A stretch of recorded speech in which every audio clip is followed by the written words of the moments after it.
Welcome to Face2Face. This is a show about change and what's next. It's a show that asks questions and peels back the layers of our average everyday experience and goes beyond scratching the surface. We interview people doing incredible things who are making a difference around the globe. Join me as we listen in and get one step closer to understanding that big ideas shared create collaboration. Collaboration can inspire community, and communities create social change. I'm David Peck, and this is Face2Face.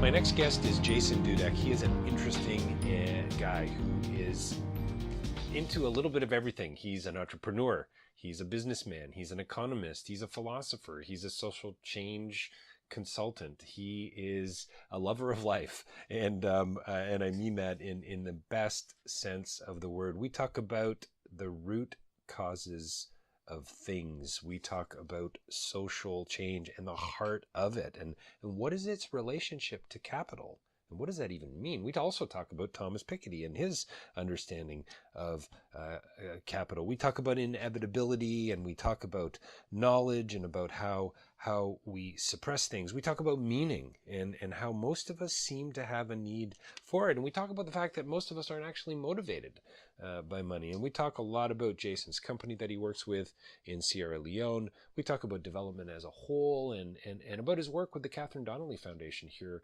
in Toronto as well. So listen in. I think you're going to really enjoy this. There is a lot going on, and I'm hoping for a part two.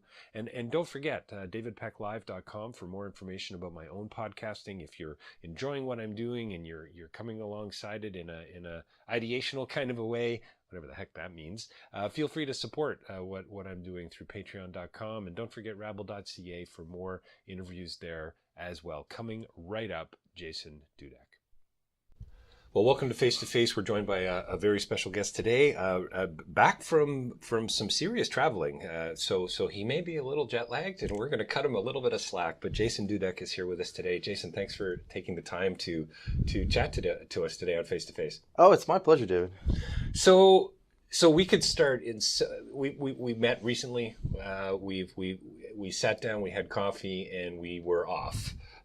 Conversationally, and just so many touch points, so much crossover from a social change perspective, from a development perspective, from an entrepreneurial perspective. So maybe tell me a little bit about tell me a bit about your calling. How's that?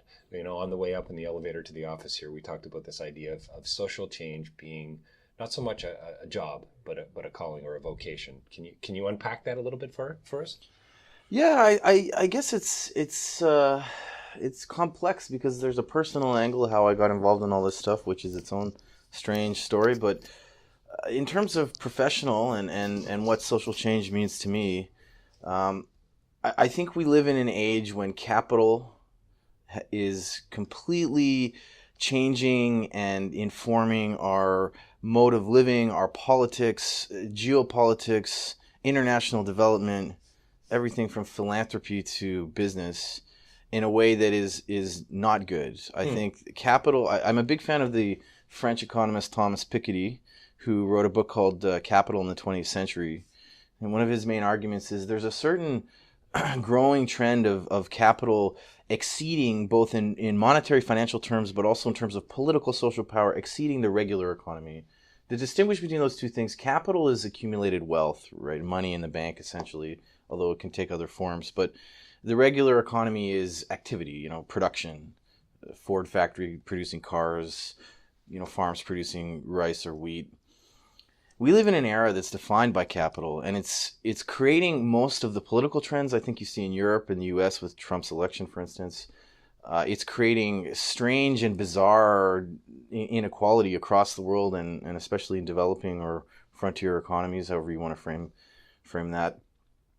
And I know this is sort of a rather complex picture I'm painting, but essentially there's a certain abstractness that's occurring where more and more power is being concentrated in the hands of fewer and fewer people in ways that has never before happened. Even in the era of, the monarchy or kings or queens of Europe, 1,000 years ago, it's really something that I think is at the heart of any social change. Has to be an engagement with capital and our relationship to capital. For instance, my comment about Trump or Brexit, for instance, in Europe, much of this has been driven by the financialization of the economy. If you go back 50 years, the United States, for instance, most of the economy was production. Financial sector was a very small part, less than 10%. Now the financial sector in the U.S. accounts for over 30% of the GDP. I mean, it's a huge, huge aspect of the U.S. economy.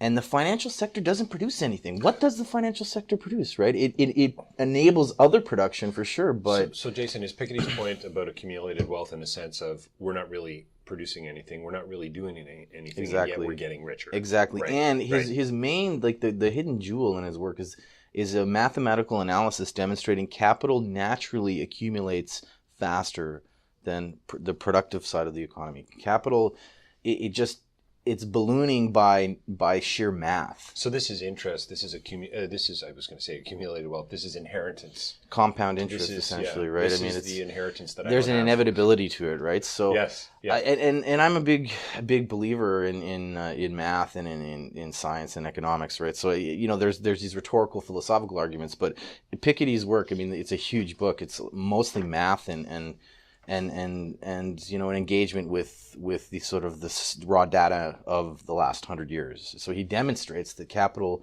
has a natural tendency to grow faster and outpace the regular productive economy, which is growing the gap. Exactly. Ultimately. And it's not just growing the gap between rich and poor. It's influencing so many things. Politics, for instance. So go back to Brexit, right? If you look at the United Kingdom, Brexit was largely driven by the small towns in rural England that used to have a steel mill or a coal mine or something, and now there's nothing. Same thing, Trump was elected by out-of-work steel workers and people who had been marginalized and disenfranchised from the economy because of its financialization. Same thing you look at England, like London is the center of the English economy, but it's all about the financial markets in London. It's not like a production center or something like that. Jeffrey Sachs in The End of Poverty talks about discord around the world, and I mean I think he even links it to terrorism. Is connected to disenfranchisement. It's connected to poverty. It's connected to, in a sense, this gap, right? And that growing gap. And that closes the loop on what I was saying. That's why Trump was elected. That's why Brexit, happened. That's why there's this rise of this extreme right across Europe and the US is because people feel disenfranchised and angry. And it's far easier to channel anger into something, like the alien other, let's build a wall with Mexico or, I mean, this is the sort of the unfortunate dark side of it. But fundamentally, to understand the problem and do a deep dive into it is to understand the financialization of the economy and the way that capital is just overwhelming our political, our social, our global, our developmental structures. So what does it mean for a guy like you, a guy like me, people that are listening who are into social change, who are thinking about exactly? The truth is we're all social changers, change makers of one kind or another, right? We're all either concerned about the environment or we don't really care at all. We donate money to a particular cause, we might volunteer, or we don't. So we're changing things one way or the other. Like your comment about Piketty, there's an inevitability to it. Same with kind of change. How about for you? What is it that makes social change not just inevitable but intentional? So you're involved with a foundation. You're just back from Sierra Leone. You've started your own impact investing company. You got lots to add to the conversation. It seems to me on this idea, not only defining it but kind of unpacking it as well. Yeah, just to clarify, I actually run a business, not an investment company, but it is very much related to impact investment. And that itself, I started by saying I have the personal side, which is a long, strange story. It's a long, strange story because it's a story where I started 15 years ago with long blonde hair and, a hippie kind of approach to development. And I had a master's degree, an undergraduate in philosophy. Metallica t-shirt? No, more like a Tragically Hip t-shirt probably. Okay, but you get, I was really into development and philosophy. And now I'm a businessman. I'm involved in investment. I run a big business in Sierra Leone. And it's a very strange transition. I would never in a million years have thought that I'm going to end up in a suit on, Bay Street or whatnot, that I'm going to end up managing investments or running a big business. The reason I got into this, though, was because to follow the rabbit hole of social change, you need to get to the root causes of things. This is go back to the American election. The American electorate, especially the ones that have been disenfranchised by the financialization of the U.S. economy, have done themselves no service by voting out of anger. Trump is not going to solve the fundamental problems. In fact, he's arguably, the ugly face of financialization. He's a belligerent billionaire, right? So, you need to understand the root causes of things. And the 15 years of social change, to be really cheesy, but my social change journey, if you want to call it that, was transitioning from big ideas and philosophy and, an interest in international development to business and investment. Because to me, the journey was into the root cause of so many of these problems, whether it's the poverty you see in Sierra Leone or the geopolitical problems you see now in Europe and the US. It's all to do with capital in my mind. So I've evolved into a series of roles that reflect that. And the reason I know this is very complex, and I hope the listeners aren't thinking, wow, this guy's just going on and on off on a tangent. The reason I'm creating this complex picture is that's the only way to really understand my life and what I do. I chair the investments of an impact-focused foundation. I run a big multinational business involved in rice production. I do work on investment and impact investment, the definition of it, and consulting the Canadian government and the development of Canada's development finance institution. I do all kinds of different things. Like you, David, we were joking about this, right? It's hard to, if you're really invested in social change, it's hard to kind of frame that as a simple career. So I'm doing different things, but the thing that unifies it is a belief that capital and harnessing capital is the key to our future if we have one. And I think this is true in everything from tackling climate change through the green economy to, tackling the urgent needs of Sierra Leone. And that's my real passion. And 99% of my focus, to be frank, is on my business in Sierra Leone, where we're achieving all of the highly sought after development outcomes that big NGOs and the UN have been spending hundreds of millions of dollars on and have not succeeded on. We're achieving that through a medium-sized business. So is the key to solving extreme poverty and all those things that are connected to it, gender disparity and health issues and educational issues, is that, would you say that's directly connected to capital? It's about work, it's about production, it's about meaningful work, it's about production, it's about getting the resources into the right hands. Absolutely. And there's so many angles of this, but story I like to tell, if you go back about 50, 60 years, two nations, completely different sides of the world, but very similar situations, Haiti and Singapore. Poor island nations, not a lot of resources, not a lot going for them, really, to be honest, at that time. 60 years later, Singapore is like the jewel of, of Asia in terms of finance and education and standard of life. Haiti is arguably worse than it was 60 years ago. The difference was one harnessed capital and channeled it and wielded it, while the other was left as a patient, as a recipient of aid. And, the results, I think, are really clear. I'm not trying to bash aid here. I run a little charity in Sierra Leone, a little orphanage through my church back in Winnipeg. So I'm not necessarily anti-charity at all. I believe there's a place for charity. But when you're talking about progress and the future and tackling huge problems like climate change, for instance, or global poverty, the solution is capital and is wielding capital deliberately. How does capital have a conscience? Yeah, this is a really good question. I mean, it's something I think, there's no easy answer to that. Because ultimately, we're talking about human beings. So so how do you divorce capital from the human component? The Sierra, those in Sierra Leone. I don't know if you can. I think it has to be. It has to be. It's a really good question. I think we can't put too much power in it. It's a tool, right? So, a machete in Sierra Leone, are you harvesting rice with it and, chopping down wood to build a house, or are you using it as a weapon? Right. Capital is the same way. It is used as a weapon. And whether you're talking about sanctions or aggressive economic strategies to, destroy competitors or so on and so forth, capital can be used as a weapon. But if we channel it, if we wield it, if we're deliberate about it, and we structure it, it can have a conscience, and it can. Is this about men and women in villages in Sierra Leone, or is this bottom up? I guess is the question. Is this about Cambodian rural farmers? Is this about Mongolian herders and figuring out how to use their capital wisely, how to invest, banking institutions, those things? Or are we talking more, high-level corporate, World Bank-like kind of stuff? Ultimately, we're talking about pensioners in Canada and the U.S. who lost their pensions during the 2007-2008 financial crisis. We're talking about people who got put out of work by that financial crisis, or any number of the multiple financial crises that have happened in the last 20 years. And what do I mean by that? What I mean is that capital is driving crises in the West or the North, or the wealthy countries of the world, because there's so much of it. It's desperate for a place to go, and in that desperation, it continually creates crisis. Look at the 2007 crisis, for instance.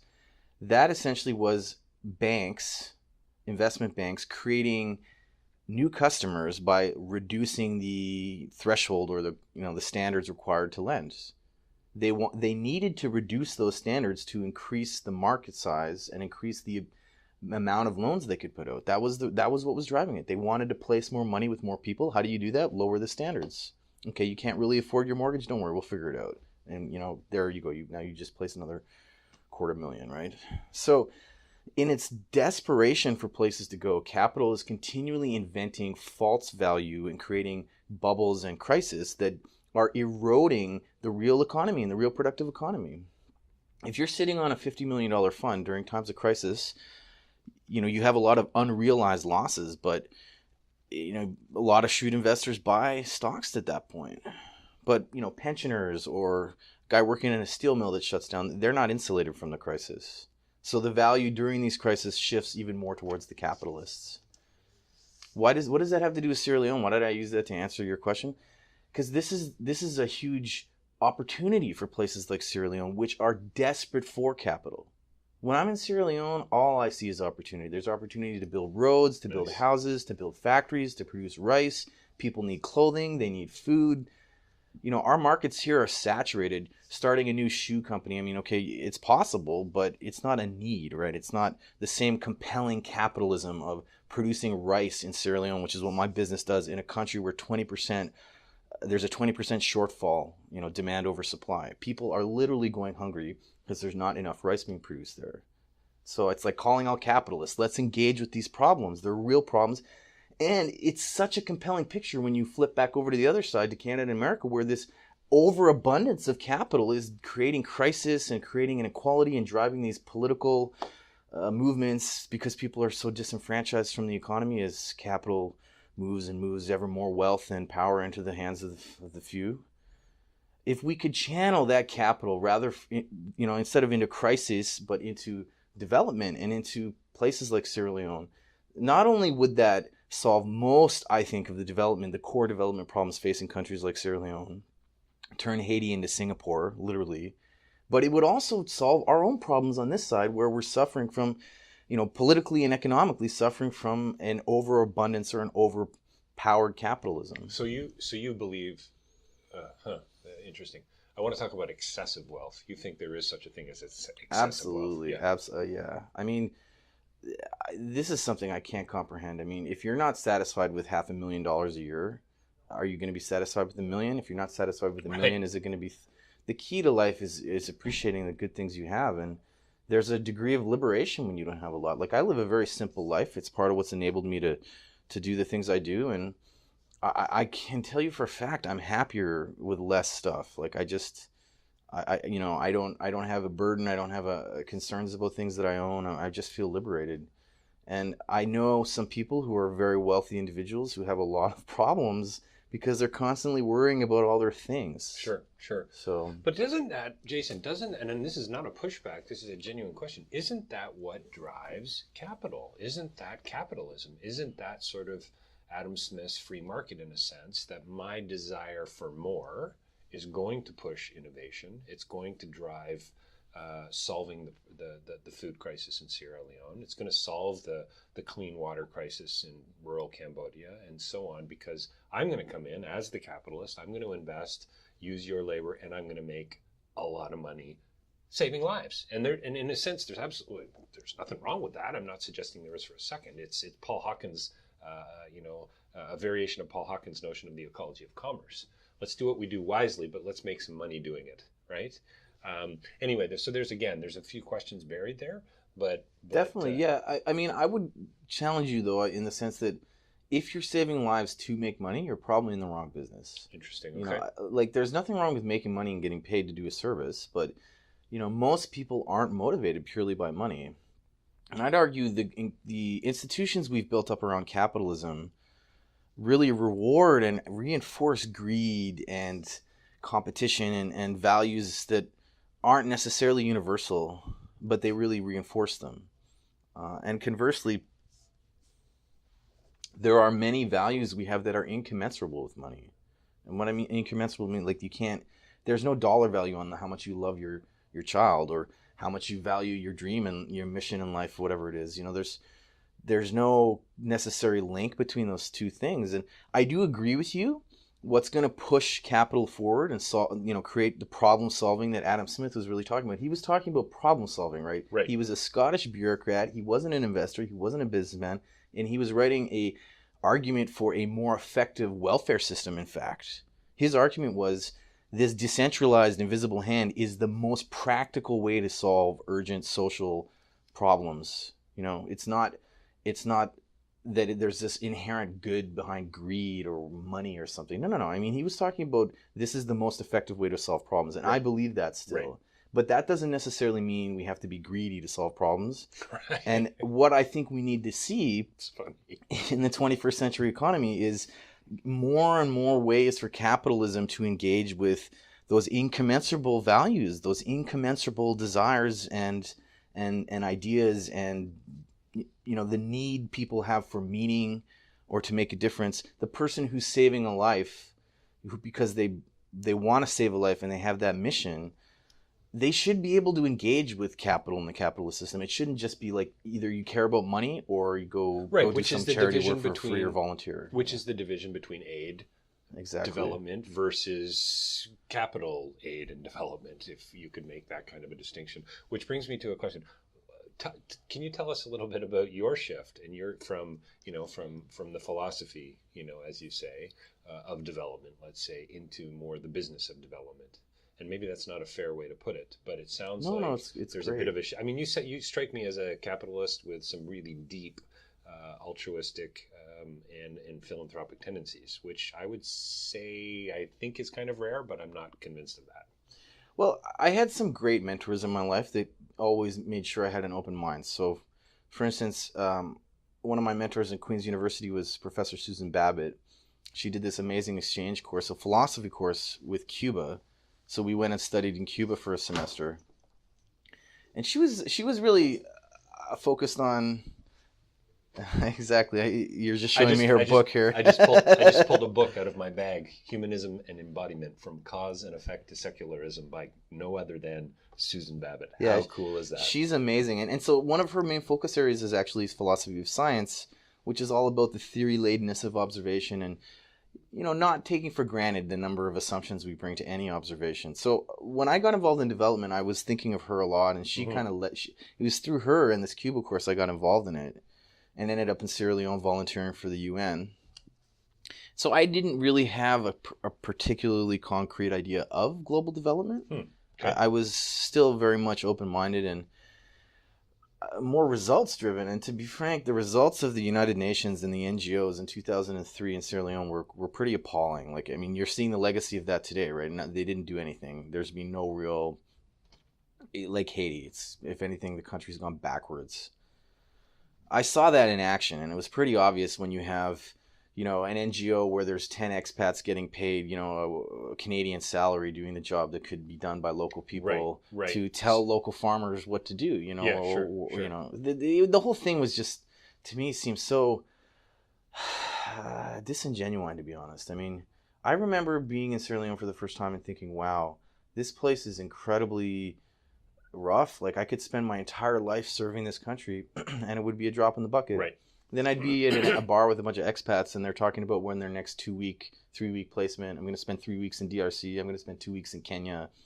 What can you accomplish in 3 weeks in a place, I don't know. I just found the whole thing was it's kind of like to you, back to me, really. What's kind of interesting to me, though, is you it sounds like there's an area of cynicism or realism there, and yet you're still very hopefully connected to what you're doing. Yeah, because despite all Change the mendacity, it is, and that's to acknowledge the mendacity, the truthlessness, or the falsehood of something is a liberating and invigorating experience. Because to not acknowledge it, and this is what happens to a lot of development workers. They get so burned out and cynical, and then they just leave it. For me, I took the bull by the horns and I was like, look, this is a truly dysfunctional, messed up system that's really not working for Sierra Leone. But when you articulate what that is, see it for what it is, and then can look around with that kind of clear vision, you see in Sierra Leone an immensely powerful, beautiful, strong, hardworking population of some of the most amazing people I've ever met and learned from in my life, on a country that has probably more resources per capita than any country in the world: diamonds, uranium, oil, bauxite, aluminum, fish, tourism, agriculture. I mean, the place is a paradise. So realizing that dysfunction allowed me to see the real potential of things, and especially to really humble myself and view myself, look, I'm not here for me. I'm here, if I'm going to stick around here, is to serve the people here. So I just attached myself to local initiatives, people who were already doing something, said, how can I serve you? How can I help? That led to the creation of a grassroots NGO based around local leadership and local accountability, which is still thriving today. It's actually in 5 countries. I've stepped away from it since, but it's on a small scale, a very successful little NGO based around that principle of local accountability. But I left the NGO because I found so much of the funding and the donor infrastructure was just geared towards big organizations that were, not doing great work. And there's also an element of politics. Whoever was in Sussex Drive House in Ottawa was going to determine whether or not I could do work. Absolutely. If I was. So I just thought, this isn't priority country. Exactly right. Or not. Exactly. Yeah.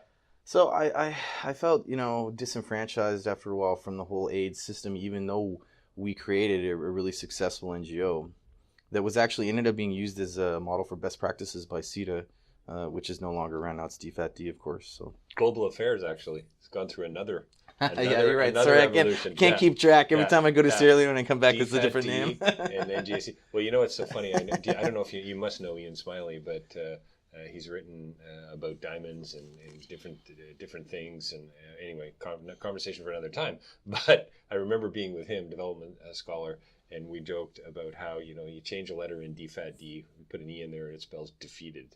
And then you put an L in there and it spells deflated. And we had this, we had a good chat about little cynicism, but we were both still smiling. So there was still hope there. I have to say, I've worked a lot in different levels with government people, though, and so many of the people in DFAT-D are amazing, and they're just trying to do the best they can, But it's working in such an administrative exactly, they get out once in a blue moon to see projects. I would not put the responsibility of the failure of these programs on the funders. It's on the NGOs and it's on the expats who led them. So would you get rid of that? Would you go, absolutely. Overseas development assistant, done. I would eliminate all aid everywhere if I could, except for small grassroots projects where it's a church supporting a church, or a mosque supporting an orphanage, or a synagogue supporting a primary school. Little charitable things like we have in Toronto, right? Maybe some larger scale stuff for acute emergencies, like famine relief. That Would you sure, make a distinction sure. between aid and development? Yeah, at I that think point, that. So maybe? let me clarify. Okay, Yeah. when I say aid, or development, I'm not talking about this acute, saving kids, that kind of Tsunami, earthquake, right. Ebola. That's different. Exactly, and you see even in wealthy, highly mature economy like Canada, we still have lots of charities that serve lots of great purposes. So, not averse to charity and philanthropy, but what I would eliminate is development aid in the context of, let's aid this country to be developed. Okay, that's an entirely different proposition, and it doesn't work. In fact, look at Haiti, look at Singapore, and there's the results you get with that approach. Part of the reason for that is that, there's a certain sense of justice to allow people to find their own destiny. And when I'm in Sierra Leone, I just see it's like everybody there, they're all these expats from other African countries, from Europe, from Canada, from the US. They control so much money, like hundreds of millions of dollars in a country that's 6 million people and, has one of the lowest GDP per capita in the world. And everybody there has some idea that Sierra Leone is a basket case, that it's a crazy country full of, it's a messed up country. Right. And it's not. It only is now because people think it is. Going back to Susan Babbitt, that's the theory-ladenness of observation. Right? We don't. A Heisenberg principle of quantum physics, right? We influence things by just even observing them. Sure. And if you removed all of that hubris, you would find small, humble, but efficient and effective little local markets and market ecosystems that are ready to go, ready to grow, ready to be plugged in. But that aid economy creates this closed circuit economy that has really no interaction with the local people. I mean, Mountain Lion Agriculture, my company, works with over 4,000 farmers and dozens of communities. And when I'm in these communities, I'm in them, every day. I'm going out, I'm seeing farmers, I'm working with these people. They shake their head, they're wise, they know exactly what's going on, and they just realize all these billions of dollars of aid money, it's not going to do anything for them. They're never going to see a dime of that money. In fact, let me make a really important point. Not only does that money not really get to the poor, but it actually negatively influences those markets. It suppresses those markets, and it undermines and undervalues the contributions that the average Sierra Leonean can make to their economy.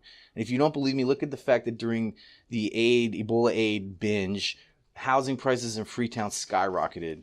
Food prices have skyrocketed. Why? Because there's all these expats, all these NGOs coming in. UN salaries, etc.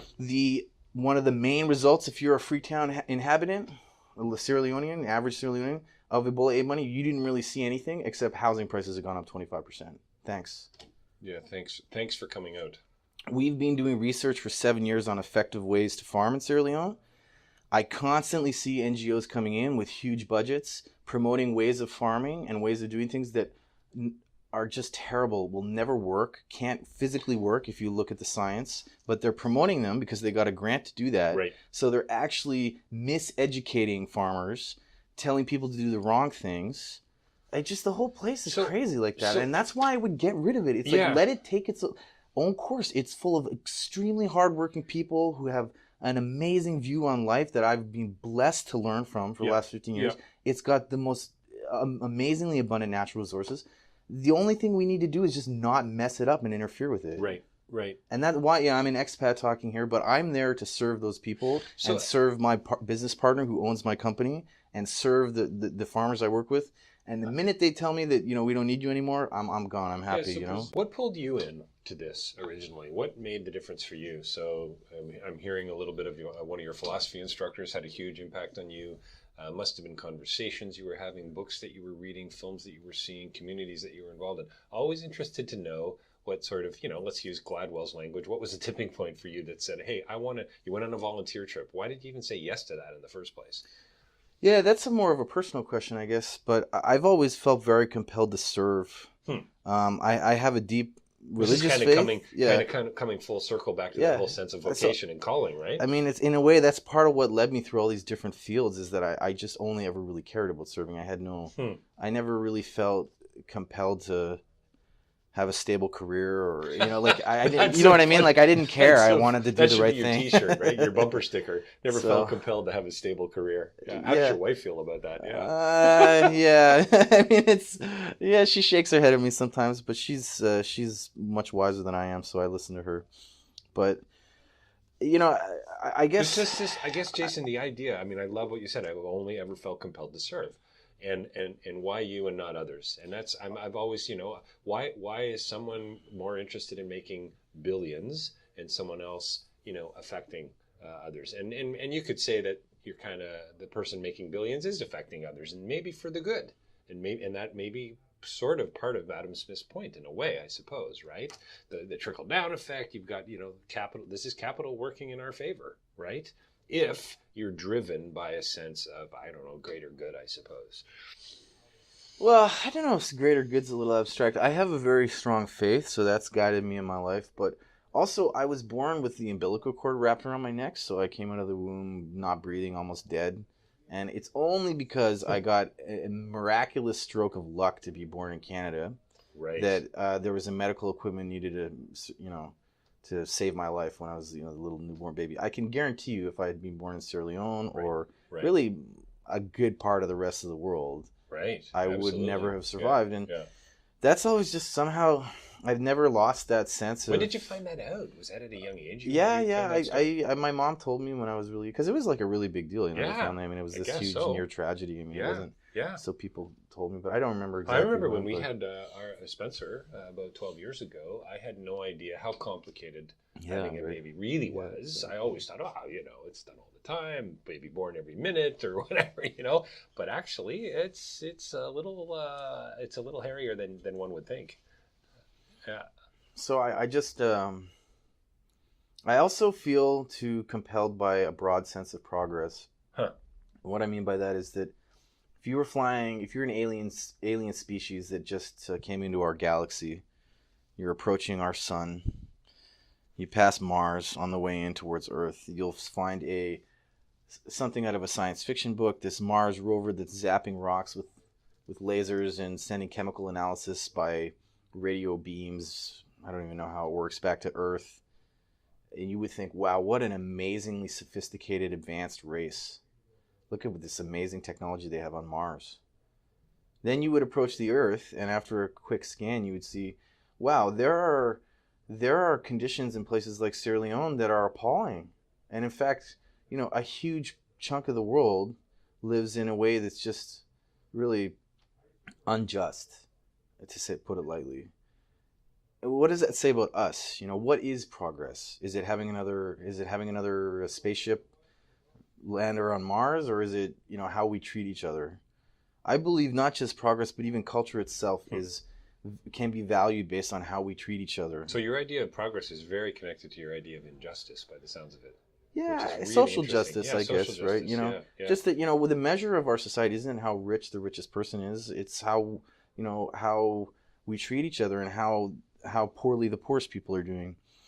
And this is something that's in the Quran and in the Bible and in the Torah. That really, if there is a God cares a lot about what we're doing for the poor, and especially poor kids.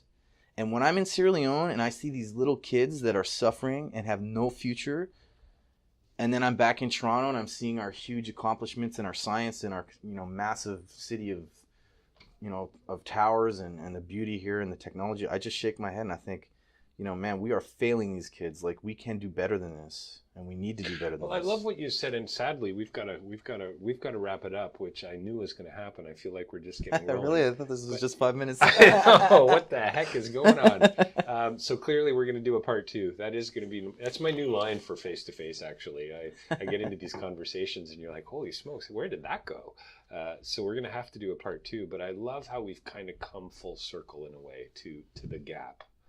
And that's kind of what we started talking about and how Sierra Leone is a country of opportunity, and it's about closing that gap. It's about empowering, and it's about making capital. I love too, Jason, your comment about how capital really is just a tool, and it can be wielded for good or for ill, right? And I think, wow, so many lessons to be learned there, not only for development, but how we treat our neighbors, for crying out loud, and how we raise our kids as well, it seems to be. So there's pretty huge implications across the board.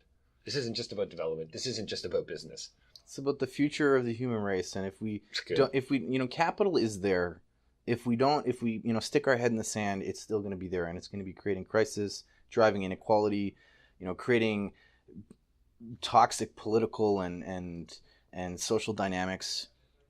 So we have no choice. We have to wield it, and if we do, capitalism and Adam Smith ultimately is about win-win. There is win-win. There is and double wisdom. value. And I'm hearing wisdom. Wield it wisely. Is what I'm exactly hearing from you. right. And if we do, there's a lot of win-wins. We can have a better economy here by investing in and solving problems overseas in Sierra Leone, and actually help our own country and our own population and our own economy by doing so.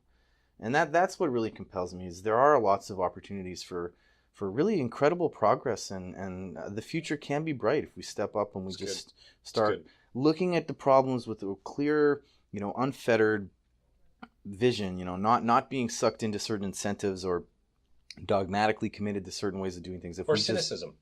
Exactly. Yeah. I love what you had to say today. I so appreciate you spending some time with us here today. No, it's my pleasure. Thank you very much, David. Jason Dudek here with us on Face2Face, talking a little bit about pretty much everything.